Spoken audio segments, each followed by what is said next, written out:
Labas, draugai. Šiandien atsakysiu į jūsų klausimus, man užduotus. Tokia įdomi aplinkoj. Šiuo metu daro kojų masažas, toks įdomus jausmas. Tai va, tai pradėsiu nuo klausimų. Tai galim pradėti nuo pirmo klausimo. Dėdei Giedriui labai rūpi niuka tu. Dėdei Giedrius laiko aš minkštuolis, tikriausiai toks ir liks ir aš labai džiaugiuos. Ir aš labai laukiu jos laukti Vinteralį ir mes galėsim pasikalbėti, niuka tu. Ar dar nori kalbėti apie praėjusią sezoną? Ar dar noriu kalbėti? Iš tikrųjų labiau noriu kalbėti apie naują sezoną. Tai ką nori pasakyti apie jį? Nežinau, kad jo labai laukiu. Atrodo, kad Vinteralys už kalnų. Bet šiandien suprantu, kad liko savaitę laiko ir mes jau būsim Utenoj susirašymuose. Tai nekantriai laukiu tą naują sezoną. Ko bijo Joana Survilaitė? Tavęs. O kas bijo Joana Survilaitės? Nežinau, bailių reiktų paklausti. Nesikandžioju aš. Koks yra tau labiausiai nusibodęs klausimas, kurio sulauki? Labiausiai nusibodęs klausimas yra tas, kaip manęs klausė, aha, sako, tu važiuoji į realį. O tai, sako, yra kaip čia atskira, sako, moterų klasė. Tai važiuojas klausimas, atrodo, tos nuvažiausias ir kvailiausias. Su kuo norėtum užklimpt pusnyje?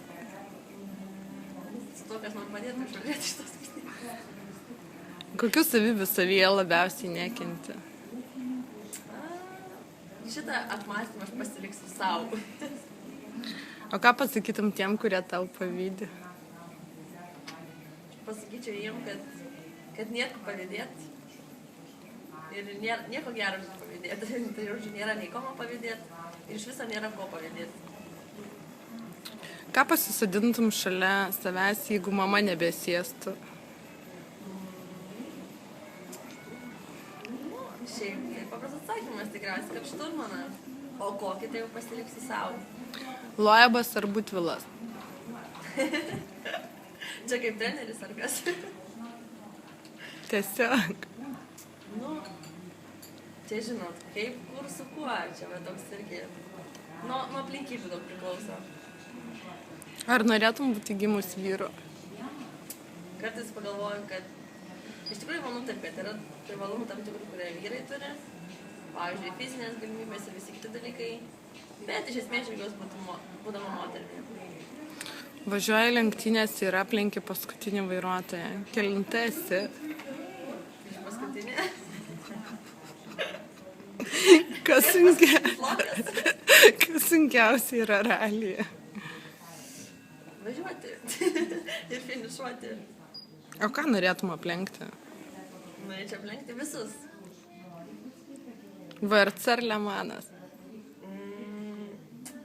Čia žinau, kad šitą klausimą sugalvoju. Sunku pasakyti. Tikriausiai ir VRC yra svajonė ir Lemanas yra svajonė, tai sunku rinktis tarp dviejų svajonių. Kodėl Mitsubishi, ne Subaru? Tad va, kad nemėgstu gerti. Nereikia baro. Jeigu vyras sakytų ralis arba kažkas laimėtų? Manau, kad labai akivaizdu viskas ir taip. Jeigu žmogus verčia tave rinktis tu ar tavo, nežinau, hobis ir dalis gyvenimo, tai tikriausiai tas žmogus nėra tinkamas. Kiek kilometrų prasuki per savaitę? Priklauso, ar tą savaitę būna treniruotės, bet šiaip manyčiau, kad jeigu treniruotės būna tikrai per 1000 kokią, o šiaip mažiau gal. Ko norėtum išmokti? Norėčiau ko išmokti. Norėčiau išmokti, nežinau, daug dalykų, daug įvairių skirtingų dalykų. Kas geriausiai vairuoja? Tas, kas geriausiai vairuoja. Su kuo susirašinėjai prieš miegą? Su kuo? Su niekuo. Už ką išsodintum iš savo automobilio? Taip, yra keletas variantų. Manyčiau, bus pirma, tai būtų... Šiaip aš pramuš žmogus tokių dalykų nedarau, bet nebent keleivis nesutiktų užsiekti saugos diržo, tai būtų numeris 1 problema, nes aš manau, kad ir gale sėdint, tiek įsėdint, bet kada reikia užsiekti saugos diržą. Ir tikriausiai būtų sudėtingas atvejs tada, jeigu keleivis šalia trukdytų vairuoti. Tai tikriausiai tas antrasis variantas, o daugiau nesugalvoju šiuo metu. Kas tavo geriausias draugas? mano geriausias draugas. Gal vis pirma aš pati. Tada galėčiau pasakyti, kad mama ir Greta. Okay. Gražiausias realistas Lietuvoje. Aš? Pala, persiverčiam į kitą puslapį klausimų. Prasideda fanų klausimai. Kaip manote, ar Benediktas su Subaru sugebės pasipriešinti Sauliui su Škoda? Manau, kad didžiausia problema yra tai, kad Saulius nebevažiuos. Tai tikriausiai sunku pasakyti, kaip čia bus, jeigu jis nevažiuos, tai nebus kovos. Tai Benediktas laimės šioje kovoje? Ar esi kada nors sapnavus, kad lenktyniauji su Loebu ir laimi? Deja ne. Deja nesu sapnavus. Ir net nesu svajojus taip, bet norėčiau gal labiau iš Loebu pamokų gauti. Jei galėtum lenktyniauti Formulėje 1, kokią komandą pasirinktum? Geriausia. Darydama pusryčius ryte tepi sviestą ant duonos ir dedi dešrą, ar tepi sviestą ant dešros ir dedi duoną? Čia dėdė Giedrius. Čia dėdė Giedrius savo klausimais stipriais. Kaip čia? Nežinau, paliksiu šitą dalyką, čia labai yra toksai asmeniškas dalykas, aš paliksiu jį paslaptyje. Kaip atsirado idėja paversti mašiniuką tokiu rožiniu? Ta idėja atsirado todėl, kad važiavau ralyje ir prieš tai su Clio, kuri buvo juodos spalvos, baltos, duoda pirštą patrauk. ir žodžiu, ir tiesiog buvo tas, kad gerai, kad žinojau, kad važiuoja panelė, tas atskirdavo. Bet vis tiek tai buvo sudėtingiau, o dabar, kai automobilis užvas, tai manau, kad niekam klausimų nekyla, kas jį vairuoja. Ir tiesiog aš norėjau pamaištauti ir parodyti tiem, kam nepatinka vyram, kad važiuoja moteris autosportui, tai kad jie atvažiavę į ralį vis laik matytų, kad moteris yra čia ir nesitrauks. Tai va, ir tiesiog toks užvas gavos, toks kaip ir kažkoks džiaugas, bet toks ir parodymas savo, kad moteris yra čia. Mindaugas klausia, ar Berną turi? Ne, neturiu. Nebent Bernas kitas Mitsubishi, tada taip. Keletas klausimų kartojasi, bet esmė jų yra, kodėl pasirinkai lenktynės? Kodėl pasirinkau lenktynės? Tikriausiai, nes taip pasirinkau, taip atsitiko jau. Daug kartų pasakau tą istoriją, kaip aš ten patekau. Ir toks, manau, kad daugumai žino, kaip ten kas atsitiko, bet labai džiaugiuosi savo pasirinkimu. Ką mėgsti veikti laisvalaikiu? Ką mėgstu veikti laisvalaikiu? Mėgstu treniruotis ir šiaip leidžiu laisvalaikį taip kaip bet kuris kitas mano amžiaus jaunuolis. Ar kada nors svajoji apie motosportą? Kažkada buvau sumanęs, kad visai būtų smagu išmokti važiuoti motokrose, su motokrosinį motociklų, man buvo tai labai atrodė įdomu, aš buvau labai užsidegus tą idėją, bet tikrųjų gal aš šiandien džiaugiuosi, kad taip ir ta mano idėja liko idėja, tai va, tai vienintelis toks noras buvo. Koks tavo tikslas, į kokį top tikiesi papulti šiemet? Aš savo tikslus mėgstu savo laik pasilikti ir niekada jau neskelbiu garsiai, tai šį kartą nedarysiu. Kiek plytų tilptų į Mico bagažinę? Nežinau, nebandžiau. Kai statysiu namą, pabandysiu.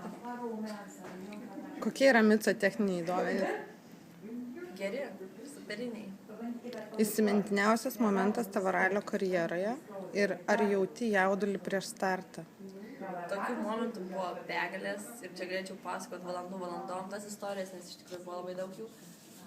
O ar jaudinuosi prieš startą? Gal kiekvieną kartą vis mažiau, bet iš tikrųjų turiu to jaudulio prieš pat, kai paskaičiuoju paskutinės sekundės, kai stoju prie starto ir skaičiuoju paskutinės sekundės. Tai jau tas gal nuo kokių, iki paskutinės sekundės, kol startuoju, tada visos baimės, visi jauduliai, viskas dingsta. Čia vėl kelis kartus kartojasi labai panašus klausimas, kaip pradėjot savo karjerą ir kodėl mama sėdi šalia. Čia, žinot, daug kriterijų, jeigu rinktum išturmą pagal grožį, tai akivaizdu, kad pasirinkau geriausiai. Bet iš tikrųjų atsitiko, daug tas istorijas pasakau, kai pradėjau sportuoti ir kaip su mama, čia, kaip mama patapo šturmą, čia yra begalės, daug kartų labai kartojau tas pačias istorijas. Tai net nežinau, ar verta viską kartoti. Tai manyčiau, kad ne ir tiesiog.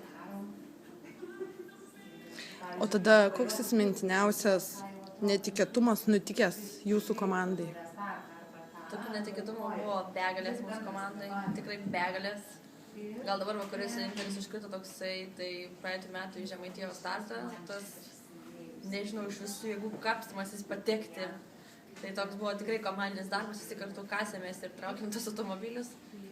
Tai galvo toks paskutinė tokia istorija, kurią prisimenu, o šiaip tai būna visai daug tų istorijų. Ar žaidi ralio simuliatorius kaip Richard Burns rally?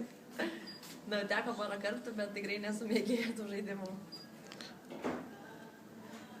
Kodėl net pipinį lenkdama, kai aš tau pipinu? Klausė Artūras.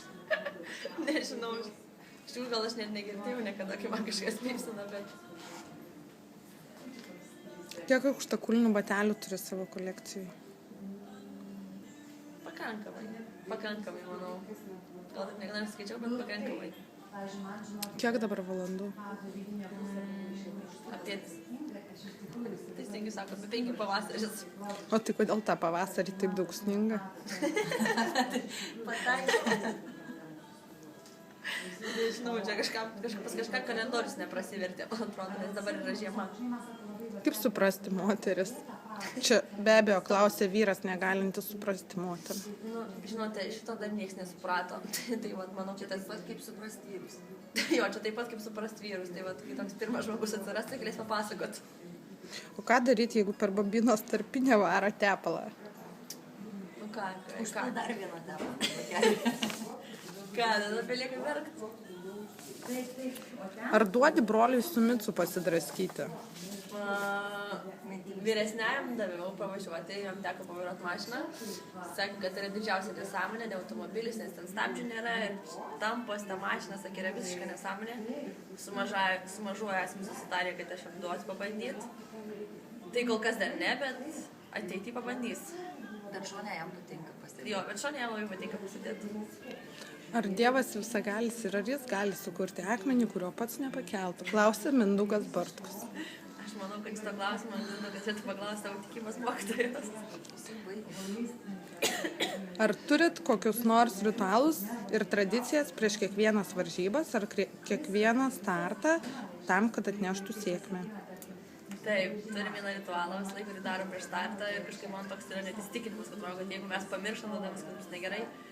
Aš nežinau, man atrodo, galim parodyti tą ritualą, kaip mes darom. Nu, tai, va tai va, susimušam gaučiais kiekvieną kartą prieš startą. Čia Vesta sėdi. Tai va, čia įrodymas pigiausiai, kad aš buštamina niekur. Ką dar norėtum pasakyti savo fanams?